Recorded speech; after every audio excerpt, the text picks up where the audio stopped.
بسم الله الرحمن الرحيم السلام عليكم ورحمة الله وبركاته. I welcome you to another episode of our series As-Safaratul Kiram, where we try to perfect the art of reciting the Quran. I am your host Abu Ammar Yasir Qadi.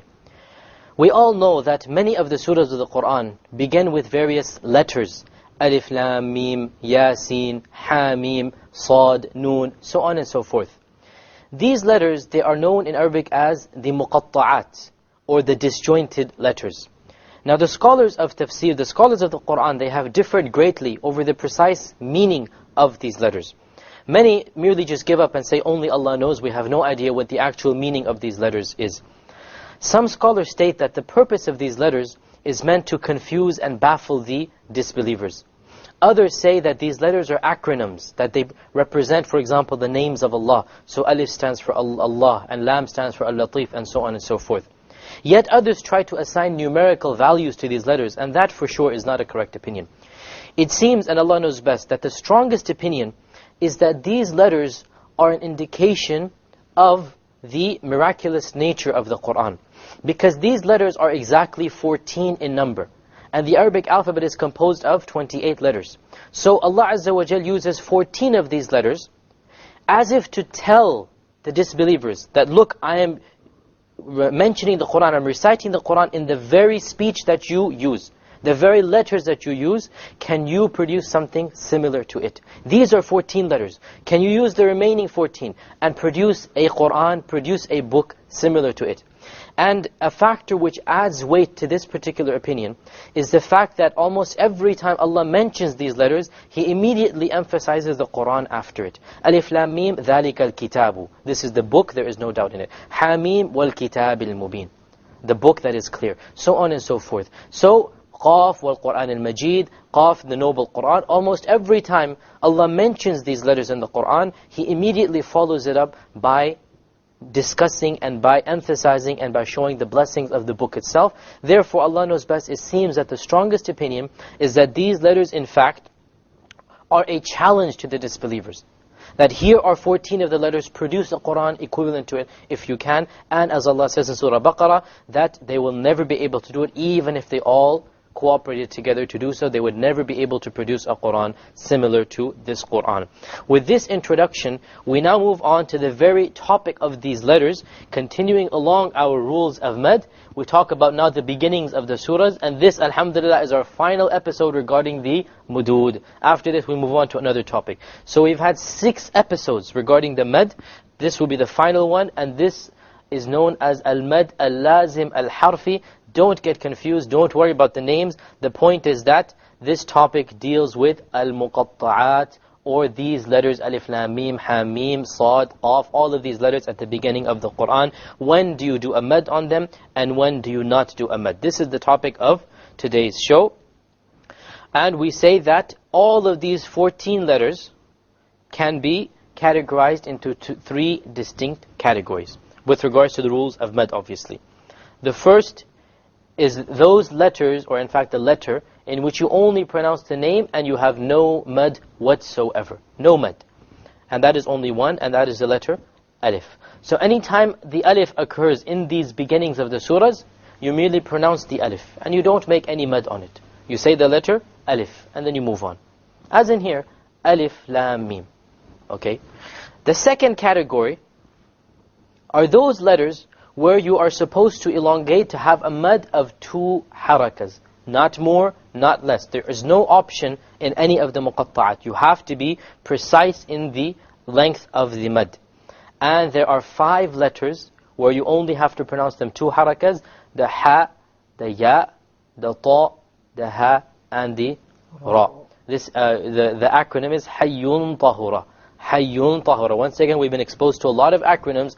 All of this is so that you can memorize these letters with greater ease. So you're supposed to memorize Hayyun Tahura, and then you know that Hayyun Tahura are those letters which you only elongate to 2 harakas. So for example, you have the Taha. Remember the beginning of Surah Taha, it starts off with Taha. That's all you do.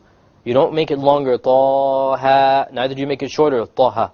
You actually make it Taha, exactly. 2 harakas, exactly. And the last category are those letters which you prolong to 6 harakas. And these are the remaining letters, and they are the noon, the qaf, the sad, the ayn, the sin, the lam, the kaf, and the mim. And the mnemonic, the memory trick for this is naqasa aslakum. Naqasa aslakum. You keep on repeating this, naqasa aslakum, you will memorize that these letters, they are 1, 2, 3, 4, 5, 6, 7, 8 letters. 8 letters you have to prolong them to 6. 5 letters you do it to only 2, and 1 you only pronounce the letter, making a total of 14 letters of the muqatta'at. Okay, so again, very simple, very easy to understand. All you have to do, remember we say over and over again, that the rules of tajweed are not confusing. They might be a lot in number, but they're very simple. You just have to take them one at a time. So the rulings with regards to the muqatta'at are that they are divided into 3 categories. The first category is the letter which you pronounce without any mad, and that is the alif. And the second category are those letters which we pronounce with a mad or an elongation of 2 harakas, and there are 5 letters, hayyun tahura. And the final category are those letters which you pronounce with a long mad of 6 harakas, and this is combined in the phrase naqasa aslakum. So let us now recite some of the beginnings of the surahs, and we'll restrict ourselves to the beginning of the surahs in order that we get a better idea of these letters. Let us start off with, obviously, the first surah in the Quran, or the second surah after Surah Al-Fatiha, Surah Al-Baqarah. Okay, in the Surah Al-Baqarah, all of you know the beginning is Alif Lam Mim. Let us now look at this chart. Where does Alif go? Alif goes over here in the beginning. Lam, is it in Hayyun Tahura? No, it is in Naqasa Aslakum here. Okay, likewise with the Mim, it is over here. So if you wanted to recite the Alif Lam Mim, how would you recite it? Alif Lam Mim. Okay, here's an important point, and that is that when you are reciting the muqatta'at, you must also apply the rules of tajweed. Okay, so write out the lam. You have lam, and then you start mim. You have 2 memes, you must do a ghunna in the middle. Remember we said when 2 memes combine, the first of which is silent, the second of which moves, you must have an idgham shafawi. So you apply the rules of tajweed, the ruls of ghunna, while you are reciting the muqatta'at. You don't say alif lam mim. No, you must do a ghunna. Alif lam mim. So the lam 6 harakas, the mim 6 harakas, and in between the 2 ghunna of 2 harakas. Okay, Amr, can you recite for us the alif lam mim? Alif lam mim. MashaAllah, very good. What other surah has a beginning that is we should go to? Let's try. Al Imran is the same, right? So Surah Maryam, we'll get to there. Let's go in chronological order, excuse me. Let's try Surah Al-A'raf first. Surah Al-A'raf, and then we move to okay, Surah Al-A'raf is the 7th surah in the Quran. Here in Surah Al-A'raf, we have Alif, Lam, Mim, Sad. We have one more letter, Sad. Where does Sad come? Sad comes once again in the 6 harakas, okay? So let us try Surah Al-A'raf. The beginning of Surah Al-A'raf would be like this. Alif Lam Mim Sad. Notice Lam, how long? 6 harakas. 6 harakas. Mim, how long? 6 harakas. 6 harakas. Sad, how long? 6 harakas. Where was the ghunna? Between the lam and the mim, and that is it. I didn't do a ghunna between the mim and the sad. Why? Because there is no ghunna between. Write out the mim, you will have a mim, ya, mim. And then write out the sad, you begin with sad. This will be idhar shafawi. So there is no ghunna over here. Alif lam mim sad. So there's a ghunna between the lam and the mim, and there's no ghunna between the mim and the sad. You have qalqala here, Shaykh. You also have a qalqala. Very good, jazakallah khair. Sad. Okay? Because of the fact that we ended with a dal sound. Because we're pronouncing the letter. Okay, so we have one ghunna and one qalqala in the very muqatta'at. So we're applying the previous rules. Nothing new. It's just that we're applying them in a different way. Let us move on to Surah Al-Ra'd now. Okay, Surah Al-Ra'd. Surah Ar-Ra'd is what number in the Quran? 13. The 13th surah. Okay, here we have Alif, Lam, Mim, Ra. Here we have a Ra instead of the Sad. Now where does Ra come? Notice it is in this one, the second category. Okay, so we only elongated to two harakas. Alif, Lam, Mim, Ra. Ra. I didn't say Ra and move on, because it is of the second category where we only prolong it to two harakas. Let us move on to Surah Taha then, the next one. We're not going over all the surahs, just some of them that have these beginnings. What number is Surah Taha? Taha is 20. Okay, Taha, obviously both of them, right here, Ta and Ha. Okay, both of them are two harakas long, so we pronounce it Taha, Taha. If we were to make it longer, it's a mistake. Ta or Taha, mistake. Each one has to be two harakas. Taha. Okay, now let's move on to, we forgot Maryam actually, right? Yes. Maryam is a very interesting one because I have a lot of letters. Maryam is the right before it, number 19. Okay, look at Maryam, surah number 19. We have the kaf, firstly the kaf. Where's the kaf? Over here. 6 harakas. Then we have the ha, 2 harakas. Then we have the ya. Where's the ya? Also 2 harakas. Then we have the ayn, 6 harakas. 6 harakas. Then we have the Sad. 6 harakas. So we have 6, 2, 2, 6, 6. Now we also have to look at the rules of ghunna.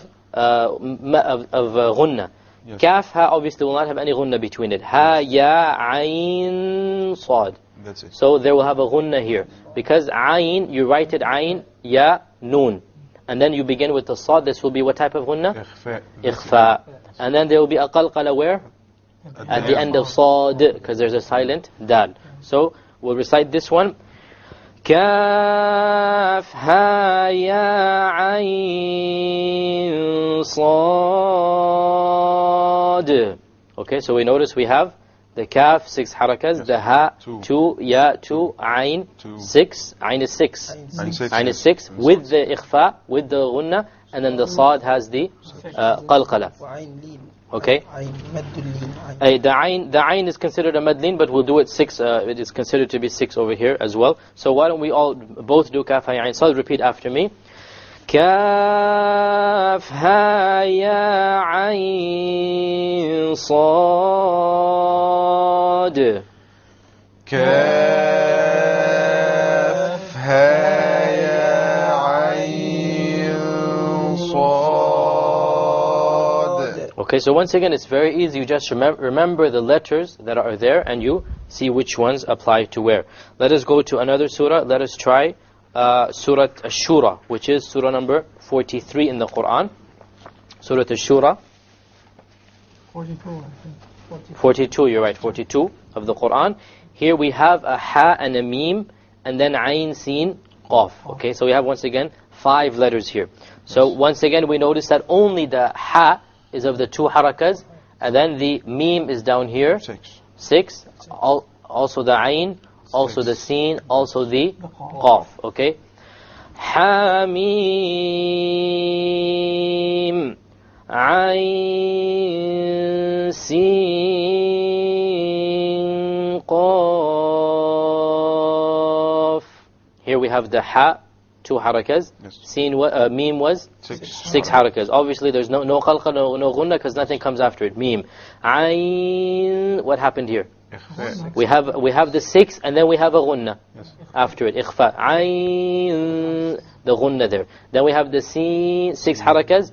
Another ikhfa. Sin, qaf. But there's no qalqala because we end on a fa. Qaf. So there's no qalqala. Hamim, ayn, sin, qaf. So we have ha, 2, mim, ayn, sin, qaf was 6 each, and we did the particular ghunnas and the qalqalas that were done before. So this is a pretty easy topic, alhamdulillah. We're talking about the muqatta'at, the beginning of the surahs, and we merely divide them into 3 categories. The first category is the letter which is pronounced without any mad, and that is the alif. The second are those 5 letters which are pronounced with a mad of 2 harakas, and that is Hayyun Tahura, the 5 letters of Hayyun Tahura. And the final category are the letters that are pronounced with a mad of 6 harakas, and these are Naqasa Aslakum. And make sure that when you pronounce them, you do the proper ghunnas and the proper qalqalas where applicable. This brings us to the conclusion of today's episode. I hope to see you in our next episode. Until then, Assalamu alaikum wa rahmatullahi wa barakatuh.